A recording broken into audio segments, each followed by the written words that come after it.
YouTube channel Biotalk with Shweta. आज हम cell the unit of life chapter का part second देखेंगे। पार्ट वन में हमने बेसिक्स देखे थे सेल के, ओवरव्यू ऑफ सेल देखा था, सेल की थ्योरी देखी थी और डिस्कवरी ऑफ सेल देखा था। और जिन बच्चों ने पार्ट वन नहीं देखा है तो मेक श्योर वो पार्ट वन देख कर आए, फिर कंटिन्यू करें तो आपको चैप्टर बेटर समझ में आएगा। ठीक है, तो पार्ट टू में हम टाइप्स ऑफ सेल देखेंगे on the basis of nucleus. Nucleus के बेसिस पर कितने टाइप्स की सेल होती हैं? तो न्यूक्लियस के बेसिस पर दो टाइप्स की सेल होती हैं, एक होती है प्रोकैरियोटिक सेल, एक होती है यूकैरियोटिक सेल। प्रोकैरियोटिक सेल क्या होती है, सबसे पहले हम वो देखेंगे। प्रोकैरियोटिक सेल्स वो सेल्स होती हैं जिनके अंदर वेल डिफाइंड न्यूक्लियस नहीं होता। फिर से सुनना, वेल डिफाइंड न्यूक्लियस नहीं होता मतलब इनके अंदर न्यूक्लियर मेम्ब्रेन एब्सेंट होगी, न्यूक्लियोलस भी नहीं होगा और जितने भी सेल ऑर्गेनल्स हैं वो भी नहीं होंगे। क्या नहीं होगा? न्यूक्लियर मेम्ब्रेन नहीं होगी, न्यूक्लियोलस नहीं होगा और राइबोसोम्स होंगे, उसके अलावा कोई भी सेल ऑर्गेनल नहीं होता। ठीक है, अब यूकैरियोटिक सेल्स क्या होती हैं? यूकैरियोटिक वो सेल्स होती हैं जिनके अंदर वेल डिफाइंड न्यूक्लियस होता है, इनके अंदर न्यूक्लियर मेम्ब्रेन भी होती है, न्यूक्लियोलस भी होता है, मतलब इनकी न्यूक्लियस के पास सब कुछ होता है, राइट? इसलिए इन्हें ट्रू न्यूक्लियस भी बोला जाता है। कैसे? ट्रू यूकैरियोट का मतलब क्या होता है? यूकैरियोट का मतलब होता है यू का मतलब होता है ट्रू। क्या होता है? ट्रू। और कैरियन का मतलब क्या होता है? कैरियन का मतलब होता है न्यूक्लियस। क्या होता है कैरियन का मतलब? न्यूक्लियस। यहाँ पर प्रो का मतलब होता है बिफोर। बिफोर को हम ऐसे लिख सकते हैं पुराना, या बिफोर को हम ऐसे बोल सकते हैं ना पुराना। तो इसलिए यहाँ पर बोला जाता है कि प्रोकैरियोटिक के पास प्रिमिटिव न्यूक्लियस होता है, पुराना न्यूक्लियस होता है, और यूकैरियोटिक के पास ट्रू न्यूक्लियस होता है, एक वेल डिफाइंड न्यूक्लियस होता है, उसके पास न्यूक्लियर मेम्ब्रेन भी होती है, सब कुछ होता है।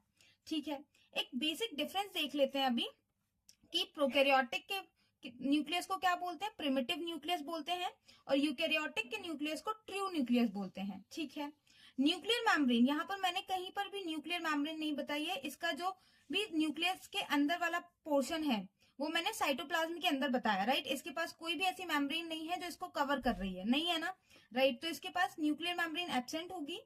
फिर यूकैरियोटिक के पास न्यूक्लियर मेम्ब्रेन प्रेजेंट होती है। ये जो ग्रीन लेयरिंग बनाई है, जो ग्रीन कवरिंग बनाई है मैंने, जो न्यूक्लियस के पार्ट को कवर कर रही है, और मैं बोलूं कि साइटोप्लाज्म और न्यूक्लियोलस जो है उसको क्या कर रही है?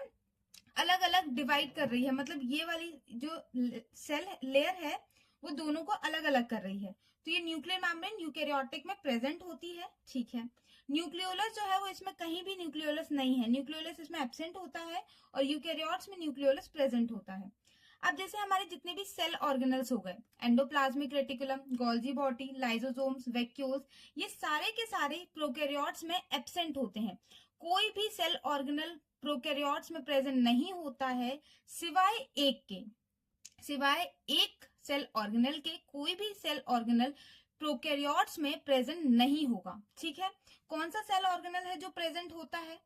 तो राइबोसोम्स एक ऐसा सेल ऑर्गेनल है जो आपका दोनों में प्रेजेंट होता है, बाकी कोई भी सेल ऑर्गेनल आपका प्रोकैरियोट में नहीं होता। हालांकि यूकैरियोट्स में आपके सारे के सारे सेल ऑर्गेनल्स पाए जाते हैं। एंडोप्लाज्मिक रेटिकुलम हो गया, गोल्जी कॉम्प्लेक्स हो गया, लाइसोसोम्स हो गए, mitochondria, microbodies, vacuoles, ribosomes present होते हैं। ठीक है, ठीक है। अब ये जो मैंने अभी नाम लिए सेल ऑर्गेनल्स के, ये इस चैप्टर में डिटेल में आपको पढ़ना है कि एंडोप्लाज्मिक रेटिकुलम क्या होता है, क्या फंक्शन होता है इसका, ये सारी की चीजें आप, ये जितने भी आपने यहाँ पर लिखे हैं मैंने, वो सारे के सारे आपको डिटेल में पढ़ने हैं। ठीक है, तो अभी आपको पता होना चाहिए कि सेल ऑर्गेनल्स होते क्या है। ठीक है, ओके। आपकी प्रोकैरियोटिक सेल्स जब भी मैं बोलूं तो आपके दिमाग में एक चीज आनी चाहिए, बैक्टीरिया। जब भी मैं बोलूं कि एक प्रोकैरियोटिक सेल कौन सी सेल होती है, तो बैक्टीरियल सेल को प्रोकैरियोटिक सेल बोलते हैं, राइट? और यूकैरियोटिक सेल्स में आपके एनिमल्स में ह्यूमन बींग्स भी आ जाते हैं। जो हमारी जितनी भी सेल्स हैं वो सारी की सारी यूकैरियोट्स हैं। अगर मैं अपनी सेल को माइक्रोस्कोप में देखूंगी तो मुझे वो मेरी सेल के अंदर वेल डिफाइंड न्यूक्लियस मिलेगा मुझे, इसीलिए उन्हें यूकैरियोटिक सेल्स कहा जाता है। हमारी पूरी बॉडी में जितनी भी सेल्स हैं वो सारी की सारी यूकैरियोट्स हैं। ठीक है, अब कुछ कंसेप्ट पढ़ने हैं। पहले कंसेप्ट की बात कर लेते हैं हम। ठीक है, पहली बात हमें ये पता होना चाहिए कि न्यूक्लियस क्या होता है। न्यूक्लियस एक डेंस मेम्ब्रेन बाउंड स्ट्रक्चर होता है, इसके पास मेम्ब्रेन होती है। जैसे मैंने ये ग्रीन पोर्शन से ये न्यूक्लियर मेम्ब्रेन बनाई है, ये न्यूक्लियर मेम्ब्रेन के अंदर क्रोमैटिन पाया जाता है। क्या पाया जाता है? क्रोमैटिन। क्रोमैटिन जो होता है वो डिकंडेंस फॉर्म होता है क्रोमोसोम की। देखो, जब आप सेल साइकिल चैप्टर पढ़ोगे तब आपको ये पता चलेगा कि ज्यादातर जो आपका सेल के अंदर पोर्शन है वो क्रोमैटिन के फॉर्म में रहता है। किसके फॉर्म में रहता है? क्रोमैटिन के। लेकिन जब आप मेटाफेज में आते हो तो आपको क्रोमोसोम दिखाई देता है। क्या दिखाई देता है? क्रोमोसोम। इस क्रोमोसोम के अंदर, क्रोमोसोम इस टाइप का दिखाई देता है, राइट। इस क्रोमोसोम के अंदर आपका जेनेटिक मटेरियल होता है जिसे आप डीएनए बोलते हो। क्या बोलते हो? डीएनए बोलते हो।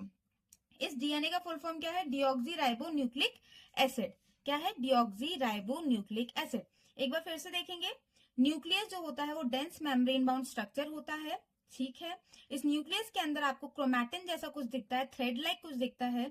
वो क्रोमैटिन क्या होता है? डिकंडेंस फॉर्म होती है क्रोमोसोम की।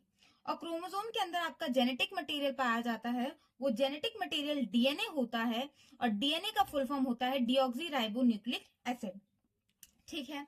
अब सेकंड आपका है साइटोप्लाज्म। क्या होता है? नॉर्मली सबको पता होता है कि साइटोप्लाज्म क्या है, दोनों में पाया जाता है। पहली बात तो मैंने यहाँ पर आपको दिखाया है डायग्राम में कि साइटोप्लाज्म आपका किसमें? प्रोकैरियोट्स में भी है, यूकैरियोट्स में भी है, ठीक है। तो साइटोप्लाज्म जो होता है प्रेजेंट इन बोथ प्रोकैरियोट और यूकैरियोटिक सेल्स।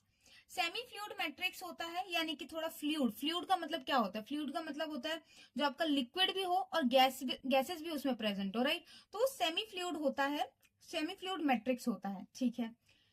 इसे मेन एरेना, एरेना से आप समझो एरिया। क्या समझो? एरिया। ये मेन एरेना होता है सेलुलर एक्टिविटीज का। सेलुलर एक्टिविटीज का मतलब होता है जितनी भी सेल के अंदर जो भी एक्टिविटीज हो रही हैं, फॉर एग्जाम्पल एटीपी का रेस्पिरेशन होना या एटीपी जनरेट होना, एनर्जी रिलीज होना, ये जितनी भी सेलुलर एक्टिविटीज हैं, सेल के अंदर जितनी भी एक्टिविटीज हैं, ग्लाइकोलाइसिस हो गया, ये सारी की सारी एक्टिविटीज जो है वो आपकी कहाँ होती हैं? साइटोप्लाज्म के अंदर होती हैं। जितनी भी सेलुलर एक्टिविटीज हैं वो आपकी साइटोप्लाज्म के अंदर होती हैं, दोनों में, प्लांट्स में भी और एनिमल सेल्स में भी, ठीक है। ये सेलुलर एक्टिविटीज होती क्यों है? ऑब्वियस सी बात है, जब हमारे सेल के अंदर कोई भी एक्टिविटी नहीं होगी, फॉर एग्जाम्पल हमारे अंदर ग्लाइकोलाइसिस नहीं होगा, तो क्या होगा? हमारी सेल डेड हो जाएगी, हमारी सेल डेड हो जाएगी, वो लिविंग स्टेट में नहीं रहेगी। तो लिविंग स्टेट में रखने के लिए उसके अंदर जो सेलुलर एक्टिविटीज होती हैं वो कहाँ होती हैं? साइटोप्लाज्म के अंदर होती हैं। ये आपका साइटोप्लाज्म है, ठीक है। फ्लूइड मैट्रिक्स जिसे बोलते हैं, ठीक है। Concept 3, ribosomes. हालांकि आपको राइबोसोम्स प्रोकैरियोट्स के भी अलग पढ़ने हैं और यूकैरियोट्स के भी अलग पढ़ने हैं, लेकिन बेसिकली आपको आइडिया होना चाहिए जब मैं राइबोसोम्स बोलूं तो क्या होता है राइबोसोम्स, उसकी कोई मेम्ब्रेन होती है या नहीं, इसलिए मैंने एक कंसेप्ट के फॉर्म में तोड़े हैं। बाकी आपको ये डिटेल में जब आप प्रोकैरियोटिक सेल्स के अंदर जाओगे तब आपको राइबोसोम्स कौन कौन से होते हैं, 70S होते हैं, 80S होते हैं, उसकी 70S की भी सब यूनिट्स होती हैं। तो ये जो है, जब हम प्रोकैरियोटिक राइबोसोम्स के बारे में पढ़ेंगे तो उसमें 70S पढ़ेंगे, उसकी सब यूनिट्स पढ़ेंगे। तो अभी मैंने सिर्फ ये बोला है कि राइबोसोम्स के कुछ आपको, जब मैं राइबोसोम्स बोलूं तो आपको थोड़ा बहुत तो पता होना कि राइबोसोम्स होते क्या हैं, कैसे दिखते हैं, ठीक है। तो राइबोसोम्स जो होते हैं वो स्मॉलेस्ट ऑर्गेनल होते हैं, यानी कि स्मॉलेस्ट आपके जितने भी सेल ऑर्गेनल्स हैं, एंडोप्लाज्मिक रेटिकुलम, गोल्जी बॉडी, जितने भी सेल ऑर्गेनल्स हैं सबसे छोटे होते हैं उनमें राइबोसोम्स। क्या होते हैं? सबसे छोटे राइबोसोम्स होते हैं। नॉन मेम्ब्रेन बाउंड होते हैं, इनके पास कोई मेम्ब्रेन नहीं होती है। क्या नहीं होती है? इनके पास कोई मेम्ब्रेन नहीं होती है, यानी कि वो कुछ इस टाइप के दिखते हैं। इनके पास कोई मेम्ब्रेन नहीं होती, इनको कवर करने वाली कोई लेयर नहीं होती है। फाउंड इन बोथ प्रोकैरियोटिक और यूकैरियोटिक। प्रोकैरियोटिक और यूकैरियोट्स में भी पाए जाते हैं। मैंने अभी यहाँ पर बताया था कि आपके राइबोसोम्स जो एक सेल ऑर्गेनल होता है जो आपके प्रोकैरियोट्स में पाया जाता है, और कोई भी सेल ऑर्गेनल प्रोकैरियोट्स में नहीं पाया जाता। इसलिए मैंने यहाँ लिखा है कि राइबोसोम्स जो हैं वो आपके प्रोकैरियोट्स और यूकैरियोट्स दोनों में पाए जाते हैं। अब यहाँ पर एक बेसिक डिफरेंस आपको पता होना चाहिए कि प्रोकैरियोटिक राइबोसोम्स जो होते हैं वो 70S होते हैं। कौन से होते हैं? 70S होते हैं। ये आपको अभी लर्न करना है कि 70S होते हैं, ठीक है। यूकैरियोट्स में जो राइबोसोम्स पाए जाते हैं वो नॉर्मली 80S होते हैं। क्या होते हैं? 80S। आपसे कोई क्वेश्चन पूछे कि यूकैरियोट्स में कौन से राइबोसोम्स पाए जाएंगे तो आपको क्या बोलना है? 80S। और लेकिन यहाँ पर एक एक्सेप्शन है कि दो सेल ऑर्गेनल्स ऐसे होते हैं जिनके अंदर 70S पाए जाते हैं। यूकैरियोटिक सेल्स में जो आपकी क्लोरोप्लास्ट हो गया और माइटोकॉन्ड्रिया हो गया, क्लोरोप्लास्ट और माइटोकॉन्ड्रिया, इन दोनों में 70S पाए जाएंगे। बाकी आपके एंडोप्लाज्मिक रेटिकुलम पर 80S और साइटोप्लाज्म के अंदर 80s। एक बार फिर से देख लेते हैं राइबोसोम्स। राइबोसोम स्मॉलेस्ट ऑर्गेनल होते हैं, नॉन मेम्ब्रेन बाउंड होते हैं, इनके पास कोई मेम्ब्रेन नहीं होती है, प्रोकैरियोट्स और यूकैरियोट्स दोनों में पाए जाते हैं। और जो प्रोकैरियोटिक राइबोसोम्स होते हैं वो 70s होते हैं और यूकैरियोटिक राइबोसोम्स जो होते हैं वो 80s होते हैं। लेकिन यहाँ पर माइटोकॉन्ड्रिया और क्लोरोप्लास्ट दो सेल ऑर्गेनल हैं जो कि आपके यूकैरियोट्स में पाए जाते हैं, सिवाय उसके अंदर भी राइबोसोम्स पाए जाते हैं जो कि आपके 70s होते हैं। ठीक है, ठीक है, ओके। अब कंसेप्ट 4 पर आते हैं, सेंट्रोजोम और सेंट्रियोल क्या होता है। पहली बात आपको पता होना चाहिए कि सेंट्रोजोम जो है वो सिर्फ और सिर्फ एनिमल सेल में पाया जाता है, प्लांट्स में नहीं मिलेगा आपको। क्या नहीं मिलेगा, सेंट्रोजोम जो है वो प्लांट्स में नहीं मिलेगा, सिर्फ और सिर्फ एनिमल सेल्स में मिलता है, यानी कि हमारी सेल्स में मिलता है, हम एनिमल्स हैं, राइट। तो सेंट्रोजोम जो है वो एनिमल सेल्स में मिलता है, ठीक है, ह्यूमन बींग्स में मिलता है, ठीक है। अब ये नॉन मेम्ब्रेन बाउंड होता है, इसके पास भी कोई मेम्ब्रेन नहीं होती, सिर्फ एनिमल सेल्स में मिलता है, ये पॉइंट मैं बता चुकी हूँ। और ये सेल डिवीजन में, जब आप सेल साइकिल चैप्टर पढ़ोगे जब आपको पता चलेगा कि ये जो है वो जब सेल का डिवीजन हो रहा होता है तो ये अपोजिट पोल पर मूव करना स्टार्ट कर जाता है, ये बहुत हेल्प करते हैं सेल डिवीजन में। तो इसलिए आपकी यहाँ पर एक पॉइंट है कि सेल डिवीजन में बहुत ज्यादा हेल्प करते हैं सेंट्रोजोम और सेंट्रियोल। प्रोकैरियोट्स में नहीं होते, प्रोकैरियोटिक सेल्स में ये बिल्कुल नहीं होते, सिर्फ और सिर्फ यूकैरियोटिक सेल्स में होते हैं। ऐसा क्यों, क्योंकि मैंने पहले ही बताया कि ये एनिमल सेल्स में प्रेजेंट होते हैं। एनिमल सेल क्या होती हैं, यूकैरियोट्स होती हैं। एनिमल सेल, कोई भी एनिमल आपका प्रोकैरियोटिक में नहीं आता है तो प्रोकैरियोट्स में क्या होते हैं, एब्सेंट होते हैं, ठीक है। अच्छा, अभी मैंने यहाँ पर दो वर्ड्स लिखे हैं, सेंट्रोजोम लिखा है, सेंट्रियोल लिखा है, तो इनमें से कौन सा करेक्ट है, ये भी थोड़ा बहुत डाउट आ रहा होगा। तो एक सेंट्रोजोम जो होता है ये आपका पूरा का पूरा स्ट्रक्चर, ये जो है परपेंडिकुलर, जो ये वाला आपके इसके परपेंडिकुलर है, राइट। तो ये जो है ये स्ट्रक्चर आपका क्या है, ये स्ट्रक्चर आपका पूरा का पूरा सेंट्रोजोम है। क्या है, सेंट्रोजोम। इसके अंदर ये जो एक है इसको आप एक सेंट्रियोल बोलोगे, इसको आप दूसरी सेंट्रियोल बोलोगे। ये आपका पूरा स्ट्रक्चर जो है वो सेंट्रोजोम है, इसके अंदर दो सेंट्रियोल हैं, तो मैं बोल सकती हूँ कि एक सेंट्रोजोम के अंदर दो सेंट्रियोल और दो सेंट्रोजोम के अंदर 4 सेंट्रियोल होती हैं, ठीक है, ओके। ये आपकी क्या है, सेंट्रियोल है, और ये पूरा का पूरा स्ट्रक्चर आपका सेंट्रोजोम कहलाता है, ठीक है। अब हम मेन टॉपिक पर आ रहे हैं, तो इसे ध्यान से लर्न भी करना है, इनको जो मैंने यहाँ पर लिखा है वो चीजें आपको लर्न होनी चाहिए, तो मैं अभी बता रही हूँ, ठीक है। अब सेल का जो शेप है, साइज है और फंक्शन है वो वेरी करता है। वेरी मतलब है कि डिफरेंट सेल जो होती है उनके शेप डिफरेंट हो सकते हैं, उनके साइज डिफरेंट हो सकते हैं और उनका फंक्शन भी डिफरेंट हो सकता है। फॉर एग्जाम्पल, पहले हम शेप की बात करते हैं। आपने देखा होगा नर्व सेल, आपने क्लास 9th में भी नर्व सेल्स पढ़ा है, तो नर्व सेल्स का शेप कैसा होता है, लॉन्ग होती है, लंबी होती है, ब्रांचेस निकली होती है जिन्हें हम डेंड्राइट्स बोलते हैं, राइट। तो लॉन्ग और ब्रांच होती हैं। अगर मैं बोलूं कि व्हाइट ब्लड सेल्स, हमने व्हाइट ब्लड सेल्स पढ़ा है कि व्हाइट ब्लड सेल्स कैसी होती हैं, अमीबा शेप की होती हैं, इस टाइप की होती हैं, राइट, अमीबॉइड होती हैं। तो डिफरेंट सेल्स का डिफरेंट शेप हो सकता है, ये हम समझ गए, डिफरेंट सेल्स का डिफरेंट शेप हो सकता है, ठीक है। साइज की बात करते हैं। साइज की मैं बोलूं, अगर मैं नॉर्मली, आपको पता है कि ऑस्ट्रिच का एग है वो सबसे बड़ा सेल होता है, क्या होता है, सबसे बड़ा, लार्जेस्ट सेल होता है। लेकिन अगर मैं बोलूं माइकोप्लाज्मा की, तो माइकोप्लाज्मा क्या होता है, छोटू सा, बहुत छोटा सा सेल होता है, राइट। तो साइज जो है वो भी डिफरेंट हो सकता है, सेल का वेरी कर सकता है, कि डिफरेंट सेल्स जो होती हैं उनका शेप भी वेरी करता है और साइज भी वेरी करता है। फंक्शन की बात कर लेते हैं, चलो फंक्शंस की बात करें तो हमारी रेड ब्लड सेल्स का हमें पता है डिफरेंट फंक्शन होता है, व्हाइट ब्लड सेल्स का, नर्व सेल्स का डिफरेंट फंक्शन होता है। फॉर एग्जांपल, नर्व सेल्स का क्या काम होता है, नर्व सेल्स का काम होता है कि वो हमारी नेटवर्क के जितनी भी नेटवर्क का काम होता है वो उसमें हेल्प करती हैं। व्हाइट ब्लड सेल्स आपको प्रोटेक्शन में हेल्प करती हैं, राइट। तो ये जो डिफरेंट फंक्शन भी होता है डिफरेंट सेल्स का साइज भी डिफरेंट हो सकता है और शेप भी वेरी करता है। तो ये तीनों के तीनों वेरी करते हैं। अब डिटेल में इन्हें देख लेते हैं। साइज से स्टार्ट करते हैं, सेल का साइज। माइकोप्लाज्मा जो होती है वो आपकी स्मॉलेस्ट सेल होती है, सबसे छोटी सेल होती है। क्या होती है, सबसे छोटी सेल, ये माइकोप्लाज्मा है, ठीक है। ये माइकोप्लाज्मा क्या होती है, स्मॉलेस्ट सेल होती है जिसका साइज कितना होता है, 0.3 माइक्रोमीटर। ये याद होना चाहिए, 0.3 माइक्रोमीटर माइक्रोप्लाज्मा जो होती है वो सबसे छोटी सेल होती है। नर्व सेल की बात करें तो लॉन्गेस्ट सेल होती है, इसका आपको पर्टिकुलर साइज नहीं दिया है, ठीक है, बस ये बोला है कि लॉन्गेस्ट सेल होती है। Ostrich egg largest isolated cell होती है, लार्जेस्ट होती है, ठीक है। रेड ब्लड सेल्स का आपको याद होना चाहिए 7.0 माइक्रोमीटर की होती है। बैक्टीरियल सेल जो होती है 3 से 5 माइक्रोमीटर की होती है। क्या होती है? 3 से 5 माइक्रोमीटर की होती है। PPLO pleuropneumonia like organism 0.1 micrometre का होता है। अब आपको यहाँ पर डाउट आ रहा होगा कि माइकोप्लाज्मा हालांकि 0.3 माइक्रोमीटर सबसे छोटी इसे बोला जा रहा है, राइट, बट इससे छोटी तो 0.1 माइक्रोमीटर की पीपीएलओ है।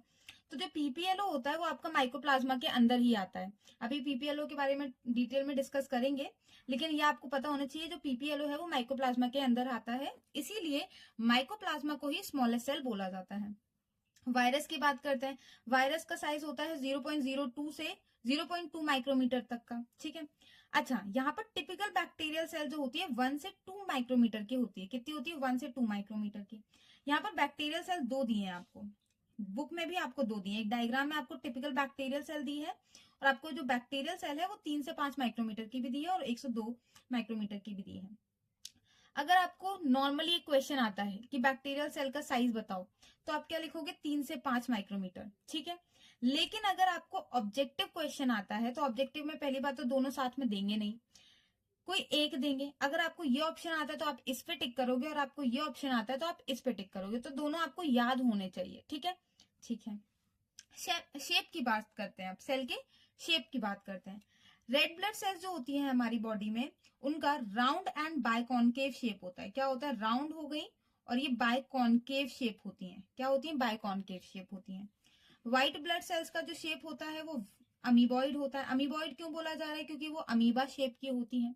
क्या होती है? अमीबा शेप की होती है। अमीबा ऐसे ही दिखता है ना, राइट। अमीबा हम पढ़ चुके हैं, यूनिसेलुलर ऑर्गेनिज्म होता है, ठीक है। अमीबॉइड शेप की होती हैं। कोलमनार एपिथेलियल सेल्स जो होती हैं, जिन्हें हम कोलमनार एपिथेलियल टिश्यू में जो पाई जाती हैं, वो लॉन्ग और नैरो होती हैं। कुछ लॉन्ग होती हैं और नैरो होती हैं, ठीक है। लेकिन क्या होती है कोलमनार एपिथेलियल सेल्स? कहाँ पाई जाती हैं? कोलमनार एपिथेलियल जो सेल्स हैं वो आपकी स्मॉल इंटेस्टाइन और लार्ज इंटेस्टाइन के इनर पोर्शन में पाई जाती है। इनर कवरिंग जो होती है वो आपकी कोलमनार एपिथेलियल सेल्स की बनी हुई होती है, ठीक है। लॉन्ग एंड नैरो होती है, ये आपको याद होने चाहिए। ये अमीबॉइड होती है, राउंड एंड बाइकॉन्केव होती हैं ये, तो ये सब आपको याद होना चाहिए, ठीक है। ओके, नर्व सेल्स की बात करते हैं। नर्व सेल्स जो होती हैं वो आपकी लॉन्ग और ब्रांच होती हैं। ये ब्रांचेस निकली हुई हैं इनमें, और लॉन्ग है, लंबी है, राइट, ठीक है।